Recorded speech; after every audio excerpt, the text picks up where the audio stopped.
Welcome to one piece world மாமே. One பீஸ்ல 33 வருஷமா ரொம்ப ஸ்ட்ராங்கஸ்ட் பைரேட் குரூவா இருந்தவங்க தான் ஒயிட் பியர்டு பைரேட். இவங்க ரோஜருக்கு அகேன்ஸ்டாவும் பேட்டில் பண்ணிருப்பாங்க. ரோஜரோட ஃப்ரெண்ட்லியான ரைவலாவும் இந்த பைரேட் குரூ வந்து இருந்திருப்பாங்க. இந்த குரூல இருக்க மெம்பர்ஸ் மட்டும் 1600 பேர். 16 டிவிஷன்ல ஒரு டிவிஷனுக்கு ரொம்ப பவர்ஃபுல்லான கமாண்டர்ஸ் வந்து இருப்பாங்க. இந்த வீடியோல இந்த குரூ எப்படி ஸ்டார்ட் ஆனது, அதுல இருக்க கமாண்டர்ஸ் யாரு, அவங்க எவ்வளவு பவர்ஃபுல், இது எல்லாத்தையும் பார்த்துடலாம்.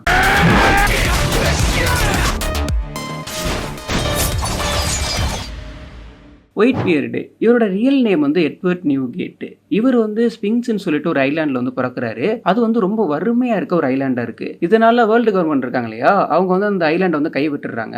அந்த ஐலாண்டுக்காண்டி தான் இவர் வந்து பைரேட் ஆகுறாரு. ஃபர்ஸ்ட் இவர் பைரேட் ஆகிறப்போ இவரோட ரியல் நேம்ல தான் பைரேட் ஆகுறாரு. இவரோட ஐலாண்டை காப்பாத்துறதுக்காக தான் இவர் வந்து பைரேட் ஆகுறாரு. அதுக்கப்புறமா இவருக்கான ஒரு நேம் சம்பாரிச்சுட்டு ரொம்ப பவர்ஃபுல்லான ஒரு பைரேட் குரூல வந்து ஜாயின் பண்றாரு, ராக் பைரேட். அதுல இருக்க எல்லாருமே வந்து ரொம்ப ரொம்ப பவர்ஃபுல்லான பைரேட்டா வந்து ஆயிருக்காங்க. அந்த பைரேட் குரூலேருந்து வெளியில வந்து பைரேட் குரூ ஸ்டார்ட் பண்ணி ஒன் ஆஃப் த பவர்ஃபுல்லான எம்பரராகவும் ஆயிருந்திருப்பாங்க. ஸோ எட்வர்ட் நியூகேட் அப்படிதான். அதுலேருந்து வெளில வந்ததுக்கு அப்புறமா இவர் பைரேட் குரூவை வந்து ஸ்டார்ட் பண்றாரு. காமனா ஒரு பைரேட் குரூ ஸ்டார்ட் பண்றாங்கன்னா அவங்களுக்கு ஒரு எய்ம் இருக்கு இல்லையா. நிறைய பேருக்கு என்ன எய்ம் இருக்கும்னா, ஒன்று வந்து சீக்கிங் ஆகணும், இல்லைன்னா ட்ரெஸரை ஃபைன் பண்ணணும், வேர்ல்டு கவர்மெண்ட்டுக்கு அகேன்ஸ்டா இருக்கவங்களும் இருப்பாங்க. பட் இவருக்கு வந்து அப்படி எந்த ஒரு ஆசையும் கிடையாது. இவரோட எய்ம்ங்கிறது ஃபேமிலியை உருவாக்குறது. இவர் சின்ன வயசுலேயே ரொம்ப கைவிடப்பட்ட ஒரு ஐலாண்ட்ல பிறக்கிறாரு. ஸோ அதனால ஃபேமிலியை வந்து ரொம்ப மிஸ் பண்ணி ஃபேமிலியை கிரியேட் பண்ணணும்னு நினைச்சு தான் ஒரு பைரேட் குரூவே வந்து ஸ்டார்ட் பண்றாரு. இதுல இருக்க எல்லாருமே வந்து இவரை பாப்ஸ் தான் சொல்லிட்டு கூப்பிடுவாங்க. சோ அங்க இருக்க எல்லாருமே ஒரு வந்து சன்னா தான் பார்ப்பாரு. இவருக்கு ட்ரெஸர் தேவை கிடையாது, சீயோட கிங் ஆகணும்னு நினைக்க மாட்டாரு. ஒரு ஃபேமிலியை கிரியேட் பண்றதுக்காக ஒரு பைரேட் குரூ வந்து ஸ்டார்ட் பண்றாரு. ஒயிட் பியர்ட் இருக்கார் இல்லையா,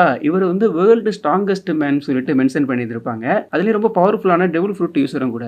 இவர் வந்து அந்த குரூல இருக்க எல்லாரையுமே ஒரே மாதிரி தான் பார்ப்பாரு. எல்லாருமே ரொம்ப லவ் வச்சிருப்பாரு. இவரை கத்தியால குத்துன பர்சனை கூட இவர் மன்னிச்சு இவரோட சன்னா தான் அவர் பார்த்து இருந்திருப்பாரு. அந்த அளவுக்கு இவரோட பாண்டுங்கிறது வந்து அந்த குரூல இருக்கும். ஸோ ஒரு வேர்ல்டு ஸ்ட்ராங்கஸ்ட் மேன் சொல்லிட்டு மென்ஷன் பண்ணிருப்பாங்க இல்லையா, இவரோட டெவில் ஃப்ரூட் வந்து குரா குரா நோமி. இது ரொம்ப ரொம்ப பவர்ஃபுல்லான ஒரு டெவில் ஃப்ரூட். இந்த டெவில் ஃப்ரூட்டோட எபிலிட்டிங்கிறது ஷாக் வேவ் அண்ட் வைப்ரேஷன் இதை கிரியேட் பண்றது. இதுல வந்து நிறைய வெரைட்டியா வந்து அவர் கிரியேட் பண்ணுவாரு. இந்த டெவில் ஃப்ரூட்டோட எபிலிட்டியை யூஸ் பண்ணி ஒரு உலகத்தையே அழிக்க முடியும்னு சொல்லிட்டு மென்ஷன் பண்ணியிருப்பாங்க. பட் இதுல ஒரு சில டேஞ்சர்ஸ் எல்லாம் இருக்கு. ஏன்னா இது வந்து அஃபெக்ட் பண்றப்போ எனிமியை மட்டும் தான் அஃபெக்ட் பண்ணணும்னு சொல்லிட்டு சொல்ல முடியாது. கூட இவங்க டீம்மேட்ஸ் இருக்காங்க இல்லையா, அவங்களும் அஃபெக்ட் ஆகிறதுக்கான சான்ஸ் இருக்கு. அதனால இந்த டெவில் ஃப்ரூட்டோட எபிலிட்டி வந்து கொஞ்சம் கேர்ஃபுல்லா தான் யூஸ் பண்ணணும். நிறைய பேருக்கு பிடிச்ச ஒரு பர்சனா ஒயிட் பீரியட் வந்து இருந்திருப்பாரு. Marco first division commander. Luffy வந்து மார்க்கோ வந்து பைனாப்பிள்னு சொல்லிட்டு தான் கூப்பிடுவான். ஏன்னா அவரோட ஹேர் ஸ்டைல் வந்து அப்படி இருக்கு இல்லையா, அதனால ஜாலியா ஃபன்னா அப்படி கூப்பிடுவான். ஒயிட் பீரியடுக்கு அப்புறமா அதிகமான ஒரு அத்தாரிட்டி இருக்க ஒரு பர்சன்னா அது மார்க்கோ தான். மார்க்கோவுக்கும் ஒயிட் பீரியடுக்குமான பாண்டுங்கிறது ரொம்பவே நல்லா இருக்கும். அவரோட ரைட் ஹேண்ட் மேனா வந்து மார்க்கோ தான் இருந்திருப்பான். ஒயிட் பீரியடோட டெத்துக்கு அப்புறமா அந்த குரூவை லீட் பண்ணது வந்து மார்க்கோ தான் லீட் பண்ணியிருப்பான். அதுலேருந்து அந்த குரூ கலைக்கிற வரைக்கும் அவன் தான் அந்த குரூவை வந்து கண்ட்ரோல் பண்ணி இருந்திருப்பான். மார்க்கோ எப்படியாப்பட்ட கேரக்டர்னா ரொம்ப ரொம்ப லவ்லியான கேரக்டர். அதே மாதிரி ரொம்ப பவர்ஃபுல்லாகவும் இருப்பான். மார்க்கோ வந்து டோரி நோமி டெவில் ஃப்ரூட் யூசர். இதோட மாடல் வந்து ஃபீனிக்ஸ். இது வந்து மித்திக்கல் ஜோயன் டைப். ரொம்ப ரொம்ப பவர்ஃபுல்லான ஒரு டெவில் ஃப்ரூட். இந்த டெவில் ஃப்ரூட் யூசரால ஃபீனிக்ஸா டிரான்ஸ்ஃபார்ம் ஆக முடியும். இதுலயே அவனுக்கு நல்ல ஸ்கில் இருந்தனால எந்த பாடியோட பார்ட்டை வேணாலும் இவனால ஃபீனிக்ஸா வந்து டிரான்ஸ்ஃபார்ம் பண்ண முடியும். அப்படி பண்றப்போ அதுலயும் நிறைய பெனிஃபிட்ஸ் இருக்கு. இவனுக்கு வந்து ஃபுல் ஃபீனிக்ஸ் ஃபார்ம்ல இருக்கான்னு வச்சுக்கங்களே, இப்போ அடிப்பட்டதுன்னா இவனால ஹீல் பண்ண முடியும். இதை யூஸ் பண்ணி மற்றவங்களுக்கு இவனால ஹெல்ப் பண்ண முடியும். இப்போ நிறைய பேருக்கு அஃபெக்ட் ஆயிருக்காங்கன்னா இவனோட ஃபீனிக்ஸ் ஃப்ளேம் இருக்கு இல்லையா, அதை யூஸ் பண்ணியும் அவங்கள வந்து இவனால வந்து கியூர் பண்ண முடியும். இந்த ஃப்ளேம் இருக்கு இல்லையா, இது நார்மல் ஃப்ளேமை கம்பேர் பண்றப்போ ரொம்ப ரொம்ப பவர்ஃபுல். ஃபர்ஸ்ட் ஒயிட் பீரியடோட நம்பிக்கையான ஒரு பர்சனா மார்க்கோ வந்து இருந்திருப்பான். லூஃபியை சேவ் பண்றதுக்கு வந்து ஹெல்ப் பண்ணியிருந்திருப்பான். அதே மாதிரி வானோ ஆர்க்ல வானோ கண்ட்ரியை சேவ் பண்றதுக்கும் லூஃபியோட சேர்ந்து வந்து ஹெல்ப் பண்ணியிருந்திருப்பான். ரொம்ப ரொம்ப நல்ல கேரக்டர். ஃபைனலா பைரேட்லேருந்து வந்து ரிட்டையர் ஆகி ஒயிட் பீரியடோட சொந்த ஊர் இருக்கு இல்லையா, ஸ்பிங்ஸ், அங்க வந்து டாக்டரா இருந்துகிட்டு இருக்கான். Odin second division commander. Odin வந்து ஒயிட் பீரியடோட சேர்றதுக்கு ரொம்ப ட்ரை பண்ணி ரொம்ப கஷ்டப்பட்டு தான் அவரோட வந்து சேர்ந்து இருந்திருப்பாரு. ஃபர்ஸ்ட் ஓடன் தான் செகண்ட் டிவிஷன் கமாண்டரா வந்து இருந்திருப்பாரு. அதுக்கப்புறம் தான் ஏஸ் வந்து செகண்ட் டிவிஷனோட கமாண்டரா இருந்திருப்பான். ஓடன் பத்தி நான் நிறைய வீடியோல நிறைய பேசுறதுனால இதுல நான் ஸ்கிப் பண்ணிடுறேன். சப்போஸ் இந்த வீடியோ தான் நீங்க பாத்துக்கிட்டு இருந்தீங்கன்னா இதுக்கு முன்னாடி இருக்க வீடியோ செக் பண்ணீங்கன்னா ஓடனை பத்தி நான் நிறைய பேசி இருந்திருப்பேன். இப்போ வந்து நம்ம ஏஸை பத்தி பார்க்கலாம். ஏஸ் வந்து செகண்ட் டிவிஷன் கமாண்டரா ஒயிட் பீரியட் வந்து செலக்ட் பண்ணி இருந்திருப்பாரு. ஸோ இது வந்து ரொம்ப ரொம்ப ரேரா நடக்கிற ஒண்ணு. ஏன்னா ஓடன் போயிட்டு ரொம்ப வருஷத்துக்கு அப்புறமா அந்த பிளேஸ் வந்து எம்டியாவே இருந்துட்டு இருக்கும். கரெக்டான ஒரு பர்சனை அதுல ஃபிட் பண்றதுக்காண்டி வெயிட் பண்ணிட்டு இருப்பாரு. அதுக்கப்புறம் தான் ஏஸை வந்து கரெக்டா அந்த பொசிஷன்ல வந்து வச்சிருந்திருப்பாரு. ஏஸுக்கும் ஒயிட் பீரியடுக்கும் இதுக்கு முன்னாடியே வந்து ஒரு கனெக்ட் இருக்கு.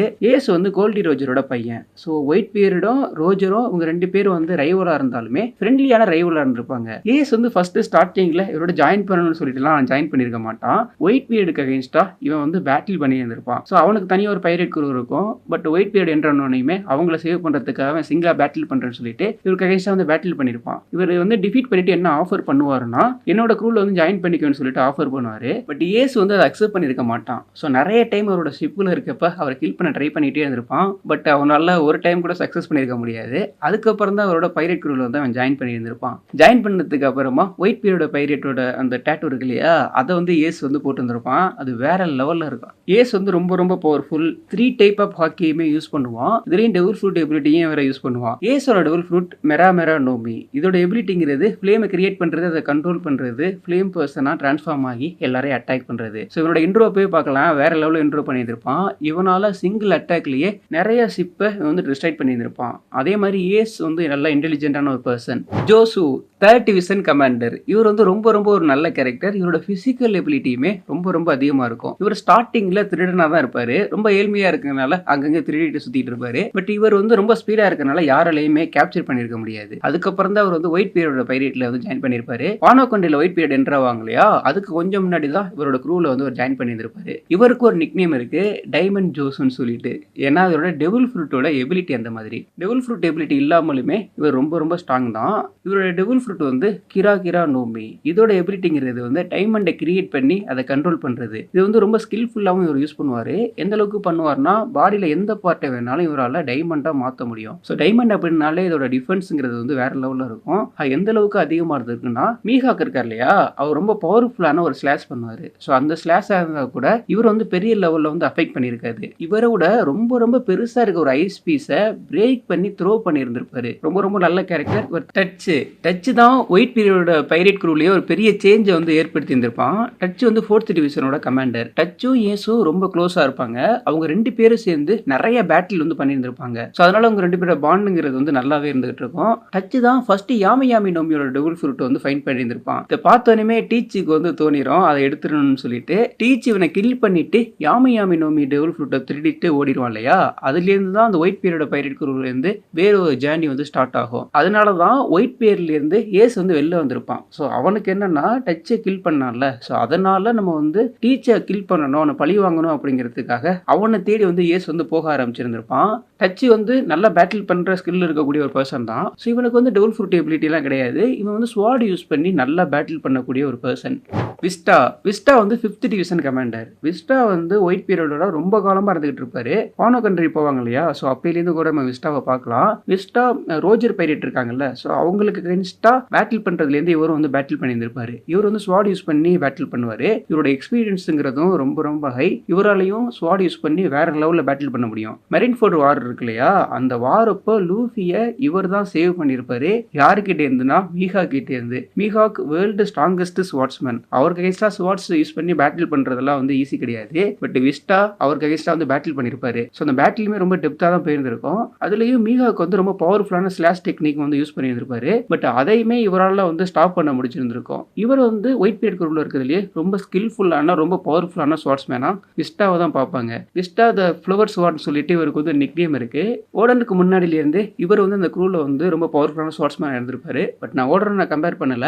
இவரை வந்து அதுக்கடுத்த ஒரு பவர்ஃபுல்லான ஸ்வாட்ஸ்மேனை சொல்லலாம். மார்சல் டி டீச்சை பற்றி இப்போ வந்து நமக்கு நிறைய இன்ஃபர்மேஷன் வந்து கிடைச்சிருச்சு. இவன் ஃபர்ஸ்ட் எப்படி ஒயிட் பீரியட்ல ஜாயின் பண்ணியிருந்திருப்பான்னா, அவர் காலை பிடிச்சி கெஞ்சி தான் ஜாயின் பண்ணியிருந்திருப்பான். பட் உள்ள போனதுக்கு அப்புறமா அவனுக்கு தேவையான ஒன்று வர வரைக்கும் வெயிட் பண்ணி கரெக்டாக ஒரு முக்கியமான ஒரு வேலையை பார்த்துட்டு அங்கேயிருந்து வந்து ஓடி இருந்திருப்பான். டச்சை கில் பண்ணிட்டு Yami Yami know me devil fruit எடுத்துட்டு வந்து அங்கேயிருந்து வந்து எஸ்கேப் ஆயிட்டான். பட் டீச்சுமே ரொம்ப பவர்ஃபுல்லான ஒரு பைரேட் தான். இப்போ வந்து சாங்ஸ் அகைன்ஸ்டா வந்து பேட்டில் பண்ணியிருக்கான். பேட்டில் அவருக்கு மார்க்கேமே போட்டு இருந்திருப்பான். இப்போ டீச்சை வந்து ஃபர்ஸ்ட் பேட்டில் பண்றப்பெல்லாம் பார்க்கலாம், கிளேவ் யூஸ் பண்ணி பேட்டில் பண்ணியிருப்பான். ஸோ அதுக்கப்புறம் தான் டெவில் ஃப்ரூட் யூஸர் ஆயிருந்திருப்பான். பட் இப்போதைக்கு 2 பவர்ஃபுல்லான டெவில் ஃப்ரூட் யூஸராகவும் வந்து டீச் இருந்துகிட்டு இருக்கான். டீச் மட்டும் அந்த பைரேட் க்ரூலேருந்து வெளியில வராம உள்ளேயே இருந்திருந்தானா இந்த க்ரூ வந்து இன்னும் பவர்ஃபுல்லா இருந்திருக்கும். ஸோ உங்களுக்கு ஒயிட் பீரியட் பைரேட் க்ரூவை பத்தி நீங்க என்ன நினைக்கிறீங்க? ஒயிட் பீரியட் பைரேட் க்ரூல உங்களுக்கு பிடிச்ச பர்சன் யாரு அப்படிங்கிற கமெண்ட் செக்ஷன்ல கமெண்ட் பண்ணிட்டு அப்படியே நம்ம சேனலையும் சப்ஸ்கிரைப் பண்ணிடுங்க.